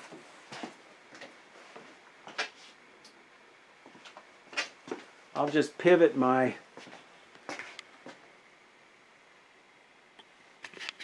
web camera. So there's my sanding, my sharpening setup. Sorry, I should have turned off my phone, especially since it's potential spam. So here's the jig you buy, a one-way Wolverine. I believe this is a, oh, sorry, you're right. Okay, there we go.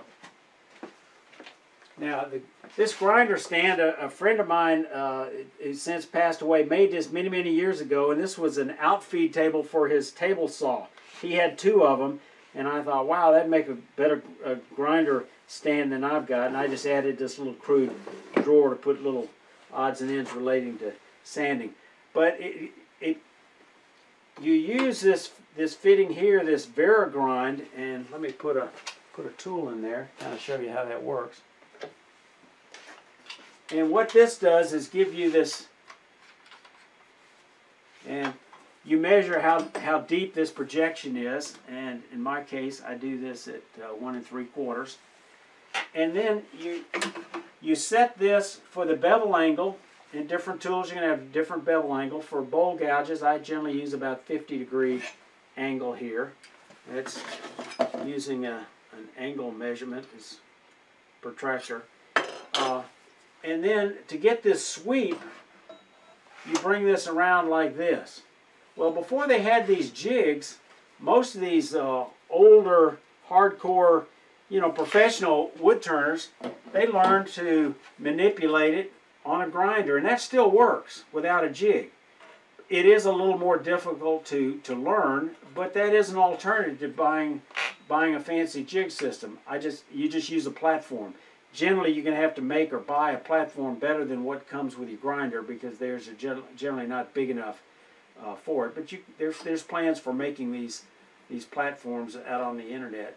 So you could you start off on the side like this, swing it around, bring it around, and as somebody says, this is not any more difficult because you're manipulating a tool against the grinding wheel than turning wood. But I would say the jig lowers your learning curve quite a bit, and once you get it set up, if you're turning a big bowl, you may go back to the grinder 2, 3, 4 times, because if you're turning a 10-inch bowl, I don't remember the exact numbers, but it's something like a 10-inch bowl on the outer edge. That chisel, or that bowl gouge, is cutting about a half a mile of chips. I think every I want to say every minute. I mean, think of taking a tool and dragging it along the dirt for a half a mile. I mean, you've got to go back and sharpen it periodically. Once you have that jig set up, it takes seconds to go back and regrind it because everything is set. Once you've got that angle set, you just put it in there, and literally you're taking maybe 2 passes over and then back, and then you're back to sharpening. It does not take long. Like everything else, all aspects of woodworking, there is a slight learning curve. I find that the learning curve on wood turning, you start with, what are the tools and tool control and sharpening. They kind of come together because you have to do both of them at the same time. The key to it is instruction. You can watch all the YouTube videos you want. You get inspiration for projects, you just get inspiration, but it doesn't give you feedback. I was in a class, a bowl turning class, first year I was wood turning, by a noted world-class instructor and turner, Stuart Batty. I think he was a 3rd generation wood turner. His dad, Alan Batty, was a famous wood turner and helped keep hand thread chasing alive, and did several videos that you can find out on Craft Supply USA. He's got one on hand thread chasing and one on using a skew by his dad. But in any case, I watched him in an all-day demo. I was taking notes. I'm a big note taker. Keep them in a notebook. I got notebooks all the way back to when I first started wood turning back in 2007, shortly after I retired. And then I was in a 2-day class with him starting the following Mondays. The demo was all-day demo was on Saturday. Started with a class Monday. He demonstrated his technique on turning a bowl. I've got my notes out, checking them. Added a little more details, like yep, I got that down. Then I go to doing it, and he comes around and says, no, you're developing a harmonic. You need to put a little more pressure down on the tool rest. You need to lift your elbow a little bit higher. And it's like, yeah, I knew that. I thought I was doing that. 10 minutes later, he comes back. No, you're developing a harmonic. It's beginning to vibrate, getting a ripple, or it's going to get worse. You've got to press down a little harder on the tool rest. You've got to lift your elbow a little higher. And it's like, duh. I watched you all day Saturday. I watched you demonstrate, 30 minutes ago. You've corrected me once before. He came around 3 times to correct me before I really got it. Because correction is really critical on small nuances where you think you're doing it, but you're not doing it. So feedback is very important, and you can get an awful lot of that with a little mentoring with a wood turner. If you got one in your club, it doesn't take a whole lot to get to the point where you can safely turn wood in your shop. You can safely sharpen your tools and get a pretty good edge. You might still have room for a little learning curve, but you can get to the point where you can be effective turning, and then after that, it's just developing those skills a little bit, and then move on to more complex projects. He doesn't say, I can do that. He doesn't sell those anymore. Yeah, he quit that. He got out of the tool making business. I think he might still sell some scrapers, but he no longer sells that. There is another system that I would encourage somebody to look at that's very simple, and that's one by Ken Rizza, Woodturner's Wonders. But here's the platform. What he's got is he's got these numbers on the side. He's got these holes where you can roughly get to an angle. Only roughly. It's more of a reference. It's not a precise measurement, but like if I want to get to 45 degrees, it's somewhere like that.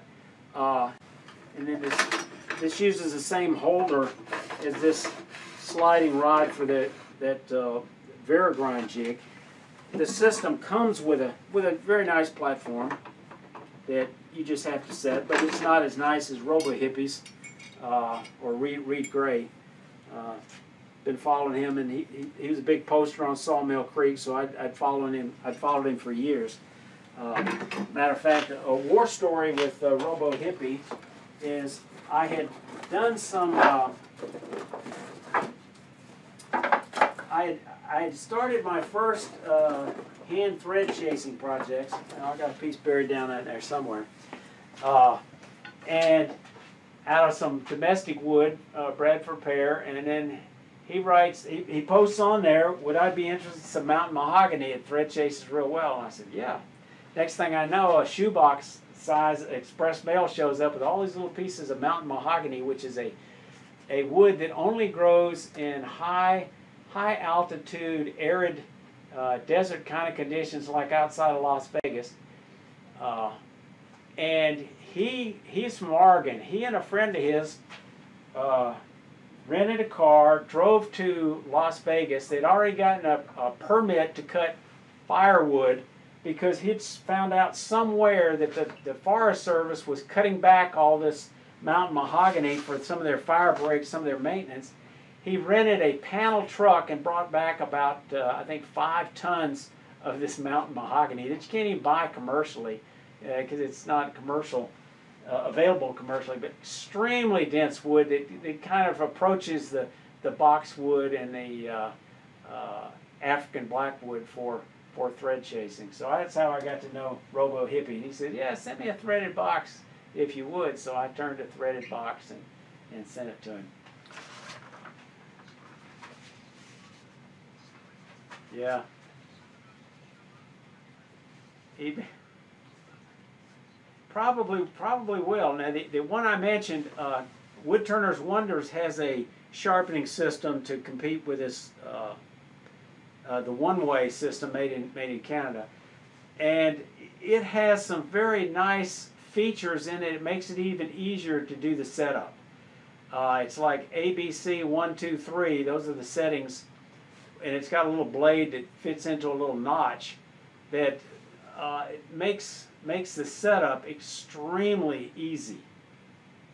So if you're starting off and you're thinking about it, you really want a simple system, you might check that out by Woodturner's Wonders. They call it the Kodiak system. And the reason I'm a big fan of Woodturner's Wonders is the founder, Ken Rizza, is a member of my main wood turning club up there in Gainesville. His business is up in Gainesville. He's got about 5 employees work for him. He started as a mortgage broker and decided he wanted to get into his own business. And he has a lot of nice wood turning tools, and he's a great guy to work with. He's just a super guy.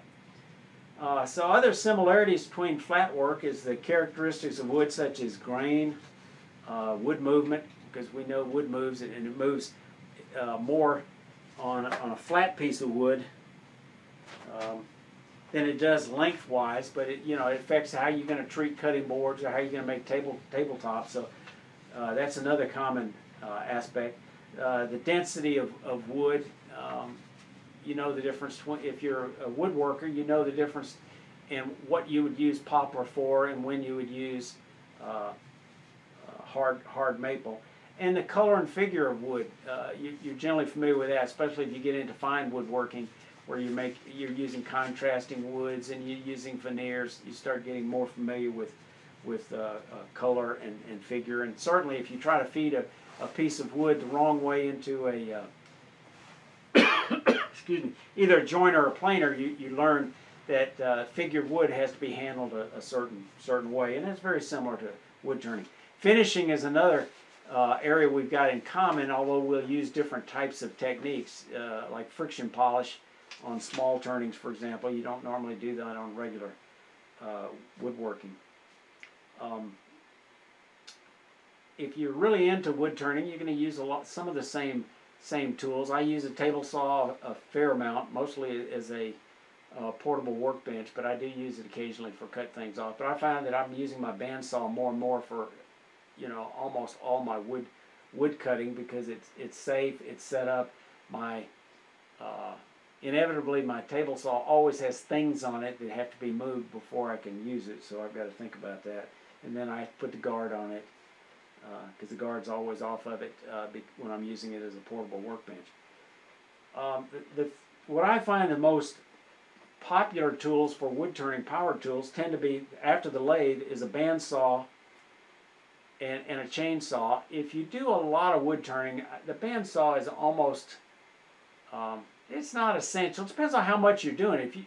I understood from Mark Baker, rest in peace, he was the editor of the British magazine Woodturning. He commented, told me that the typical hobbyist wood turner only turns a half a dozen times a year, and maybe only makes a half a dozen projects a year. So if that's the case, do you need a bandsaw? No. You could go to Rockler or Woodcraft and buy you a piece of wood for your project and cut it off with a handsaw if you need to, if it's a 2-inch square of exotic wood.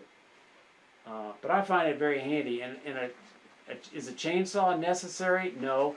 But I tell you what, they've got electric chainsaws now, powered and cordless as well.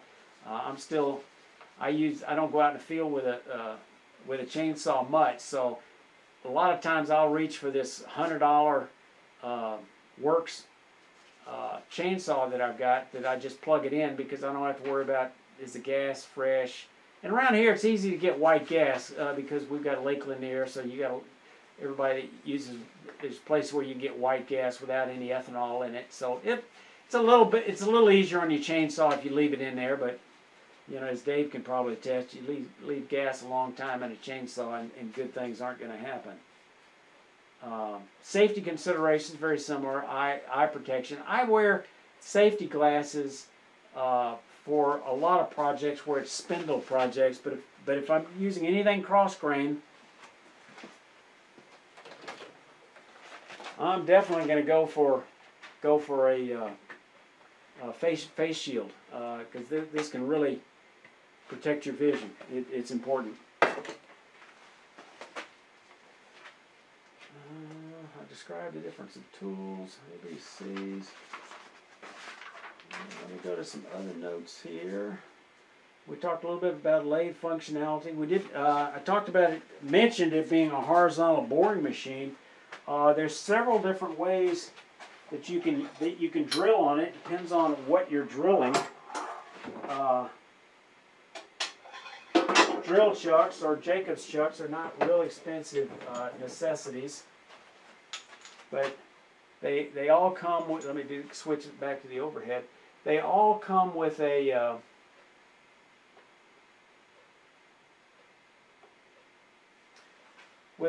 Morse taper, And this is a #2 Morse taper. Virtually every lathe made for the U.S. market nowadays has got a #2 Morse taper.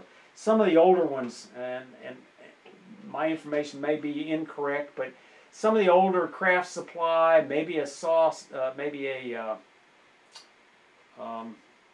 Shopsmith, some of those might have a #1 Morse taper, which is a little bit smaller, but that's a little non-standard. But all modern, every MIDI or mini lathe that's made nowadays got a #2 Morse taper.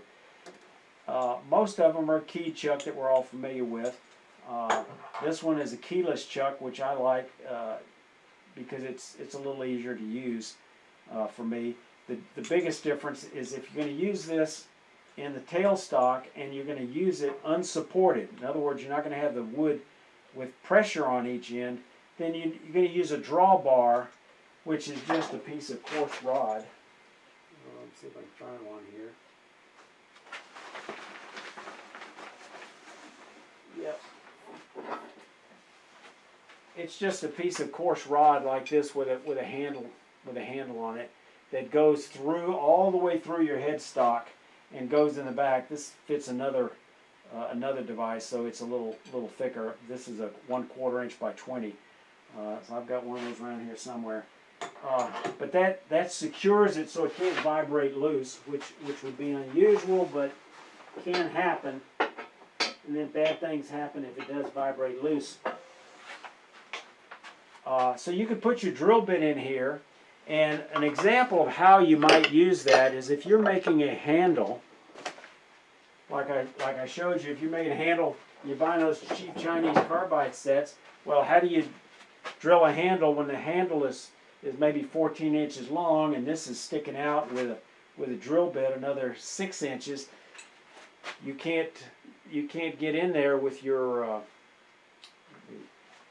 So what you do is you're going to drill down about 2 inches, but if you want a fairly straight hole, one way to do that is you do a starter hole, and then you can actually press the tool onto the drill bit to drill down deeper. That's one way to do it. You can center it by actually using your tailstock, but like I said, a lot of times there's not enough room to use your tailstock. But once you get it centered, you got a starter hole started, you can just push that handle on there to drill down for that hole for a tool handle. Almost every one of my tool handles, with very few exceptions, I've made because I either made the tool or I bought the tool without a handle, or I didn't like the handle that came with it. And handle's very easy, basic project. Another easy, basic project for everybody, a flat worker as well, it takes very low skill, and that's making a mallet. I got a video on these, and this one's a little fancier in that it's, I don't know if y'all can hear that. It's got a it's a deadbolt mallet because I put shot in it and then plugged the hole.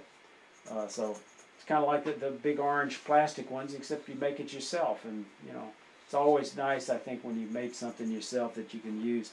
And I have one of these on each end of the shop, and I use it a lot. And again, this one is Bradford pear, I think.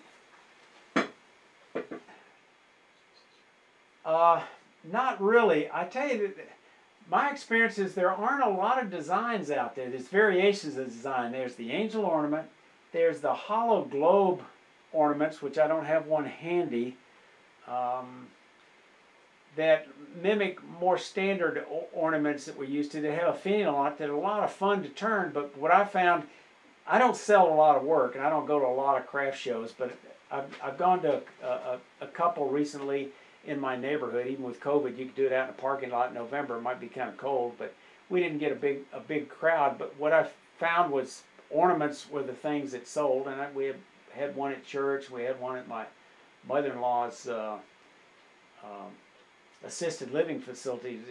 Only about 3 hours long indoors. This was pre-COVID. So my feedback was the ornament that folks like more than anything else are birdhouse ornaments, and they're just a tremendous amount of fun. If you can, well, I'm not going to try to bother to find that file because it's probably buried pretty deep. But they're a lot of fun with a lot of variations.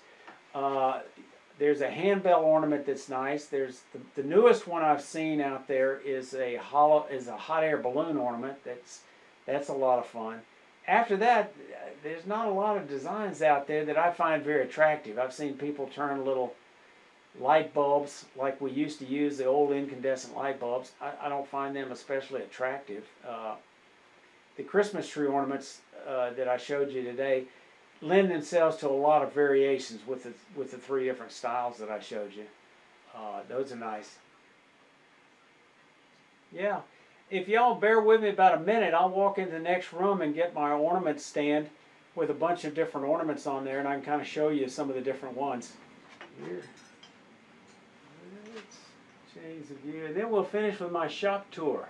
I've got about a 3-minute video on a shop. So here's my ornament stand. Let me change the orientation of this camcorder, and you'll be able to see that a little bit better. I find a nice ornament stand really makes these things display real well at a show. We had a fundraiser at church not too long ago, and I found that this was about the only thing that I needed to bring. So yeah, here's this ornament stand, and the kind of ornament you mentioned, Dennis, I do have one. Here's an example of one that I've turned similar. Now let's switch back to the overhead, where it's out of a solid block of wood, and I find this to be a very nice shape. It's got a little bit of finial on both ends, or finial cap and a bottom finial. And like you say, if you make it out of lightweight wood, especially something like poplar or box elder, they're very light. If you make them a little smaller, they're not too heavy, even though they're not hollowed. But I have found that the popularity of these is nothing compared to these guys. You talk about new. These guys are new. I started these late last year. These little elves, gnomes, these guys are a lot of fun. They are so simple to turn. I mean, basically, there's the turning, one piece. You can do some different things on the hat. Let me find another one here. They are fast and easy. You go to a place like Hobby Lobby where you buy this thing called faux fur. This guy's got handlebar mustache. But again, it's just one piece. You glue this fun fur, and you turn this little nose. And these things I found to be were my biggest sellers. The next biggest sellers are the various styles. Let me hang this one up. Well, I got it in my hand. Of the birdhouses. Oh well. Mostly wood bounces, so let me set that aside. Let me set that aside there. So the birdhouse ornaments I find a lot of fun. They're two-piece, they're hollow, they're very lightweight. You can use contrasting wood, you can dye them, you can turn a knob, drill from the side, use the string without using the screw eyes. Little perches are nice. I like to turn the birds. Let me see if I have one here. I don't. You can actually turn little birds. You can also buy them at Michael's and Hobby Lobby and so on. But these are a lot of fun, and these tend to be very, very, very popular. So I want to show you, give you a quick tour of my shop. That's my shop tour. Any questions, comments?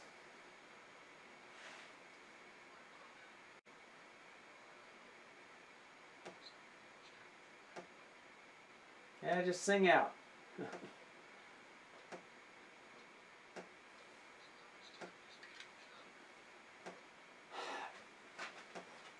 Not a lot. I spend more time on the computer, frankly, than I do turning, and it's something I keep wrestling with. It's like, is this really what I need to be doing? I spend so much time doing it. I did 25 of these interactive remote meetings last year. I'm up to about 17 this year. It'll slow down.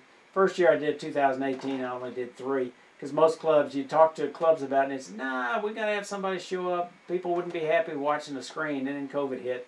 and everything changed. 2019, same thing. I only had about three clubs that, and they were clubs could not get anybody to travel to their remote location. And then COVID hit, and everybody got used to it. Now this is a new way of doing business, and now clubs are beginning to figure out how to do this themselves, as I'm sure y'all are, because probably most of your demonstrations come from club members with the varied interests and skills and kinds of projects. So the challenge is when you do get back together, how can you do it the same way and still broadcast this out to people that have either aged out, they can't drive, the weather's bad, or what have you, or put it up on YouTube so they can come back and watch it later. But I get down here at least a few times, not every day, but probably most every day. But sometimes it's just to clean up a little bit. It might be to unpack from a workshop, or I do a club workshop every month. It might be just to unpack and clean up. It might be to get set up for the next video. I try to get a video out every week. I don't spend as much time wood turning as I'd like to, and I've just got to figure out what's got to go away to make that happen. And then right now I'm busy with taxes, in that I'm a volunteer with ARP doing pro bono taxes, and I got a promotion I didn't want. I'm the district coordinator, so I'm having to front load my work, doing recruiting and planning and organizing and getting folks ready, and I'm also the district training coordinator this year. So right now that's keeping me fairly busy. So it's a challenge to get out. So here's right outside my shop, my chainsaw area. So here's a view of the door that we just came in, my finishing area, sanding area, some storage cabinets, router table, chop saw, scroll saw, planer, joiner, dust collector. View from further down the shop looking backwards. Tote that I put all my videographic gear in. My table saw, i.e. portable workbench, drill press, wall cabinet. I have French cleats, store most things on as much as I can on the wall. My bandsaw. Now I get into the turning area, my Powermatic. Have a storage unit that I can slide the tailstock onto and roll it out of the way. It's all on rollers.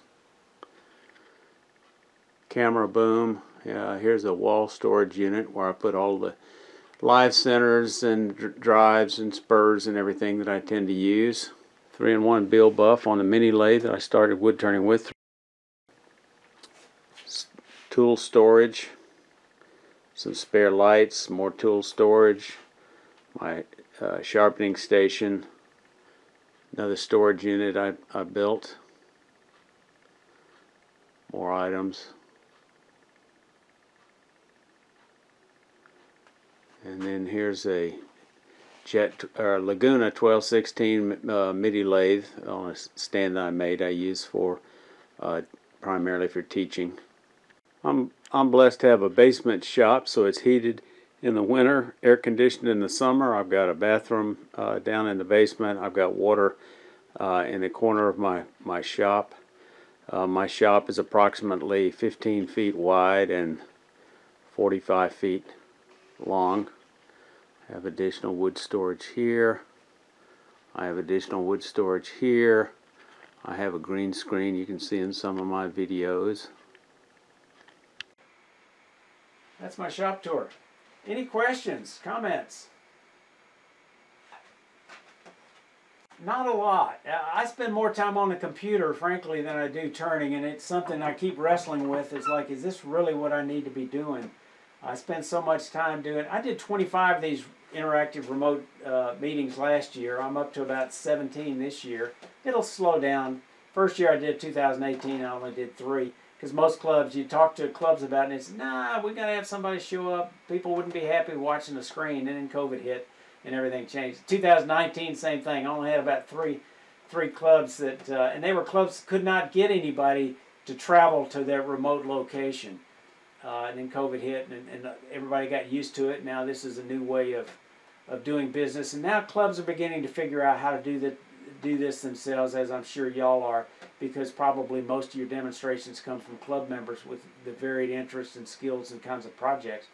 So the challenge is when you do get back together, how can you do it the same way and still broadcast this out to people that have either aged out, they can't drive, the weather's bad, or what have you, or put it up on YouTube so they can come back and watch it later. But I get down here at least a few times, not every day, but probably most every day. But sometimes it's just to clean up a little bit. It might be to unpack from a workshop, or I do a club workshop every month. It might be just to unpack and clean up. It might be to get set up for the next video. I try to get a video out every week.